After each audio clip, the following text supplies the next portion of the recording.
Hello बच्चों, today we are going to discuss our worksheet number 28 and date is 7th September 2020 and topic is applications of section formula. तो last class में हमने section formula कैसे derive करते हैं और उसे कैसे यूज़ करते हैं ये सीखा था। आज हम देखेंगे उन्हें किन किन सिचुएशंस में अप्लाई कर सकते हैं। तो स्टार्ट करते हैं और स्टार्ट करेंगे सबसे पहले अपने फॉर्मूले को रिकॉल करके। तो सेक्शन फार्मूला का हमारा फॉर्मूला क्या होता है m1 x2 plus m2 x1 upon m1 plus m2, ये x के लिए होता है, और y के लिए इसी मेथड से m1 y2 m2 y1 upon m1 plus m2। फिर नेक्स्ट हमने सीखा था मिड पॉइंट फार्मूला, यानी अगर लाइन सेगमेंट है उसका मिड पॉइंट कैसे निकालेंगे अगर उसके पॉइंट्स हमें पता है, कोऑर्डिनेट्स पता है। तो x1 plus x2 upon 2 and y1 plus y2 upon 2, तो इससे हमें x मिल जाएगा और इससे हमें y मिल जाएगा। तो अब हमें देखना है कि हम किन सिचुएशंस में इन्हें अप्लाई कर सकते हैं। तो फर्स्ट केस है to find the vertices of quadrilaterals like rectangle, square, parallelogram and rhombus by using mid point formula as diagonals of these quadrilaterals intersect each other. तो ये हमारी सबसे इम्पॉर्टेंट प्रॉपर्टी है कि हमारे जो स्क्वायर्स हैं, रोम्बस है, पैरेललोग्राम, रेक्टेंगल, इनके डायगोनल्स एक दूसरे को इंटरसेक्ट करते हैं और वो भी इक्वली, यानी उनके अगर हमारा कोई पैरेललोग्राम है इस ढंग से तो ये जो डायगोनल्स हैं इसे इक्वल पार्ट में बाइसेक्ट करते हैं। इंटरसेक्ट तो करते ही हैं, बाइसेक्ट करते हैं। इट मीन्स ये पार्ट हमारा इसके इक्वल होगा और ये पार्ट इसके इक्वल होगा। तो ये है हमारा प्रॉपर्टी जिसे यूज़ करके हम क्या करेंगे, मिसिंग कोऑर्डिनेट को ढूंढेंगे। अब फॉर एग्जांपल हमें ABCD एक पैरेललोग्राम दिया है जिसके वर्टिसेस 7 2 8 3 9 4 एंड P3। अब आप यहाँ देख रहे हो P यानी एक कोऑर्डिनेट हमें बताया नहीं गया है, हमें इसी P की वैल्यू देखनी है। तो हम क्या करेंगे, हमारी प्रॉपर्टी यूज़ करेंगे बाइसेक्ट वाली। तो ये है हमारा पैरेललोग्राम, इसके नेम है ABCD और A के कोऑर्डिनेट हैं हमारे 7, 2, B is 8, 3, C is 9, 4 and D is P, 3। अब इसके जो भी हमारे जो दो डायगोनल्स हैं ये इंटरसेक्ट कर रहे हैं O पे, और हमें पता है O is the mid point for BD का भी मिड पॉइंट है और AC के लिए भी यही मिड पॉइंट है। तो अगर हम मिड पॉइंट फार्मूला यूज़ करके इस O के कोऑर्डिनेट्स निकालें, चाहे वो हम BD के लिए निकालें चाहे AC के लिए निकालें, सेम ही आएंगे ना। तो it means mid point of AC is equal to mid point of BD। तो अब पहले हम AC के निकाल लेते हैं। तो x1 प्लस x2 यानी 7 प्लस 9/2, y1 प्लस y2 यानी 2 प्लस 4/2, तो ये 16/2 और ये 6/2। Similarly for BD 8 plus P, क्योंकि इसका x2 P है, 8 प्लस P/2 एंड 3 प्लस 3/2। अब ये जो P कोऑर्डिनेट है ये है हमारा x की पोजीशन पे, तो हम सिर्फ x कोऑर्डिनेट को कंपेयर करेंगे, y को कंपेयर करने की ज़रूरत नहीं है। यानी 8 प्लस P/2 जो है उसे हम 16/2 के साथ कंपेयर करेंगे। तो 2 से 2 कैंसिल, तो हमारे पास क्या बचा, 16 is equal to 8 plus P। It means P is equal to 8। इस इक्वेशन को सॉल्व करके P की वैल्यू मिल गई हमें 8 और वही हमें ढूंढनी थी। हो गया ना सॉल्व। इसमें y को कंपेयर करने की ज़रूरत नहीं है। इन केस अगर P हमारा ये कोऑर्डिनेट इस ढंग से होता 3, P यानी y की पोजीशन पे P होता, तब हम सिर्फ y कोऑर्डिनेट को कंपेयर करते। क्लियर। अब चलते हैं हम अपने नेक्स्ट केस पे। नेक्स्ट केस क्या है, to find center and radius and diameters and point and their length using midpoint formula and distance formula respectively। तो जब हम अब सर्कल की बात कर रहे हैं तो सर्कल में ऑब्वियसली हमारे पास एक सेंटर होगा, रेडियस होगा और डायमीटर होगा, और हमें प्रॉपर्टी पता है अगर ये हमारा सर्कल है तो सेंटर से जो लाइन पास हो रही है उसके एंड पॉइंट्स को जो लाइन हमारी मिलाएगी दैट इज़ आवर रेडियस, उस डायमीटर, और radius is half of diameter and centre तो वो तो बता ही रहा है मैं सेंटर हूँ, इट मीन्स वो मिड में है, बिल्कुल बीच में है। तो जो हमारा सेंटर है it is the mid point of the diameter. तो अब क्वेश्चन क्या है, the circle whose diameters end points are A 3,8, B 7,4। तो उसके लिए हमें centre of the circle, diameter of the circle and radius of the circle निकालना है। तो सेंटर ऑफ द सर्कल सीधे सीधे अभी मैंने बताया बीच में है, इट मीन्स मिड पॉइंट है। तो कोऑर्डिनेट्स हमें दिए हुए हैं, ए है 3,8, बी है 7,4। तो सीधे मिड पॉइंट फॉर्मूला यूज़ करें, x1 प्लस x2 यानी 3 प्लस 7/2, y1 प्लस y2 यानी 8 प्लस 4/2। तो 5 और 6 मिल गया हमें। तो ये हो गए हमारे सेंटर के कोऑर्डिनेट। अब आई बारी हमारी डायमीटर की। तो diameter is the length from A to B, और लेंथ या डिस्टेंस एक ही बात है। तो फॉर्मूला कौन सा लगेगा अगर हमें लेंथ कैलकुलेट करनी है, डिस्टेंस फॉर्मूला। तो हम डिस्टेंस फॉर्मूला यूज़ करके जो हमारे कोऑर्डिनेट्स हैं 3,8 एंड 7,4, ये हमारा x1, ये y1, ये x2 and this one is y2, इन्हें यूज़ करके डिस्टेंस फार्मूला में वैल्यू पुट करेंगे और फाइनली हमारे पास आंसर आ गया 4√2 यूनिट्स।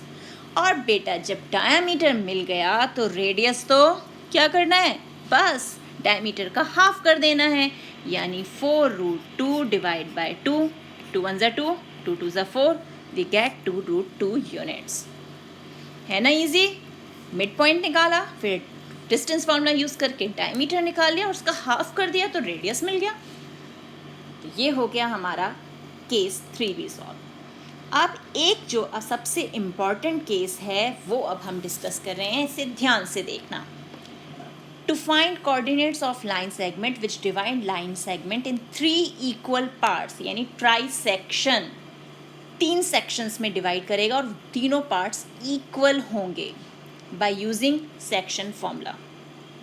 अब ये हमारा लाइन सेगमेंट ए बी हमें दिया हुआ है, जिसमें P एंड Q, ये हमारा P and this one is Q, और ये है हमारे AB। P Q से ट्राइसेक्ट कर रहे हैं, यानी 3 इक्वल पार्ट्स में डिवाइड कर रहे हैं, ये पार्ट और ये part, all the 3 parts are equal. तो अब जब ये इक्वल हैं तो अगर ये 1 पार्ट है तो ये भी 1 होगा और ये भी 1 होगा।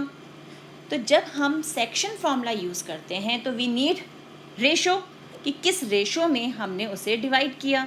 तो रेशो के लिए जब हम P की बात कर रहे हैं तो लेफ्ट हैंड साइड पे हमारे पास कितने पार्ट्स हैं, 1 पार्ट 1:2। राइट हैंड साइड पे कितने पार्ट्स हैं, 1 पार्ट यहाँ है और 1 पार्ट यहाँ, मीन्स टोटल 2 पार्ट्स। तो रेशो हो गया 1:2। और जब हम बात करते हैं Q की, when we talk about Q, तो अब Q के लेफ्ट हैंड साइड पर कौन है, 1 2 पार्ट्स हैं, तो 2:2, और राइट हैंड साइड पे ओनली 1 पार्ट इज देयर, 2:1।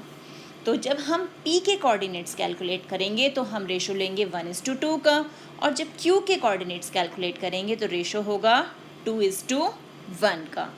बस ये चीज़ हमें ध्यान रखनी है, उसके बाद हमें सेक्शन फॉर्मूला में अप्लाई करना है ऐसे, और हमें कोऑर्डिनेट्स मिल जाएंगे। तो अब जैसे यहाँ पर हमें इससे रिलेटेड एक एग्जाम्पल दिया है, find the coordinates of the points of trisection P and Q of the line segment joining A 4,1 and 2,3, यानी ये हमारा x1 y1, x2 y2। तो फिर वही P के लिए हमें रेशो क्या रखना है, 1:2 का, Q के लिए रेशो रखना है हमें 2:1 का। तो Q के लिए रेशो हो जाएगा हमारे पास 2:1, 1:2 नहीं 2:1, जैसे मैंने आपको ऊपर क्लियर किया था अभी। तो अब यहाँ ये M1 और M2, दूसरी बार में ये M1 और ये M2, फॉर्मूले में वैल्यू पुट करो और क्या करना है, कोऑर्डिनेट्स मिल जाएंगे। चलिए अब देखिए अब आगे क्या है। Now it is our turn to solve the problem, please try yourself. Okay, तो first question is show that the points A 0,0, B 3,0, C 4,1 and D 1,1 form a parallelogram। तो अब लास्ट क्लास में मैंने आपको सिखाया था कि parallelogram को कैसे हमें पता चलता है कि वो पैरेललोग्राम है? First thing, opposite sides are equal, यानी BC होगा AD के इक्वल, AB होगा CD के इक्वल, यही बताया था। और पैरेललोग्राम और रेक्टेंगल में कैसे डिफरेंस करना है, हम इसके डायगनल्स भी कैलकुलेट करते हैं। अगर हमारे डायगनल्स यानी AC is equal to BD आता है तो रेक्टेंगल है, and if AC is not equal to BD then it is a parallelogram. तो अब ये प्रॉपर्टी यूज़ करके इस क्वेश्चन को आप खुद सॉल्व करेंगे, ठीक है। अब आ जाते हैं हम अपने सेकंड क्वेश्चन पे। Find the coordinates of the points of trisection of the line segment joining the points 2, 2, -2 and -7, 4। यानी जो अभी हमने सीखा 1:2, 2:1 का रेशो ना, अब उसे हम अप्लाई करेंगे। अब इसे ध्यान से देखना कि ये क्वेश्चन हम कैसे सॉल्व करेंगे। तो अब हमें दिया हुआ है क्या, पॉइंट A एंड B, ये हमारे पास दो पॉइंट हैं A, B। A के कोऑर्डिनेट्स हैं 2, -2, B के कोऑर्डिनेट्स हैं -7, 4, एंड P एंड Q जो हैं वो इस ढंग से हैं कि वो उसे ट्राइसेक्ट कर रहे हैं। मेथड हमें पता है, जब हम P की बात करेंगे तो रेशो होगा 1:2 का, और जब Q की बात करेंगे तो रेशो होगा 2:1 का। तो सबसे पहले हम P के लिए कोऑर्डिनेट्स निकालते हैं। तो x is equal to, formula is m1 x2, यानी m1 क्या है हमारा यहाँ पर 1, x2 is -7 plus m2 is 2 and x1 is 2, तो ये भी 2 divide by m1 plus m2 यानी 1 plus 2, -7 plus 4/3 that is -3/3, value आ गई -1। Similarly for y, m1 again 1, y2 is 4 यानी यहाँ 4 आ गया, plus m2 is 2 and y1 is -2, divide by 1 plus 2 that is 4, -4/3 that is 0। तो P के coordinates यानी x, y क्या हो गया, x हमारा -1 and we get y is equal to 0। तो ये मिल गए P के कोऑर्डिनेट्स। द सेम वे हम Q के लिए सॉल्व करेंगे।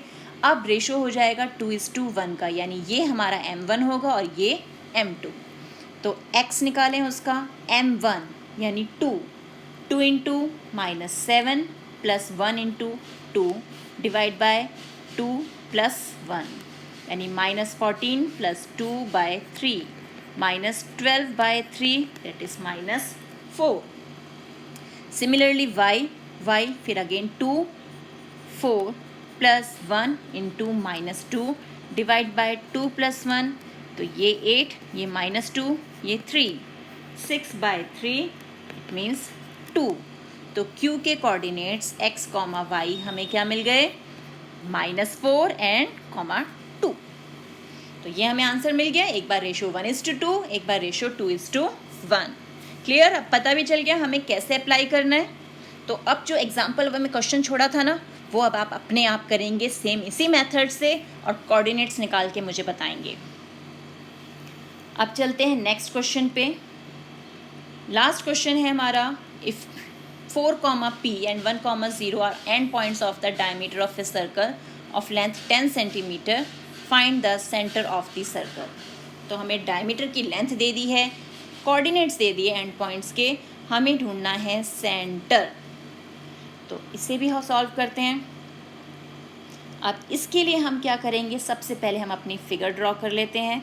तो हमारी फिगर ये हो गया हमारा सर्कल, ये है सेंटर, सेंटर से लाइन पास हो रही है, ये A, ये B। कोऑर्डिनेट्स हैं हमारे पास क्या क्या, एक है 1, 0 और एक है 4, P।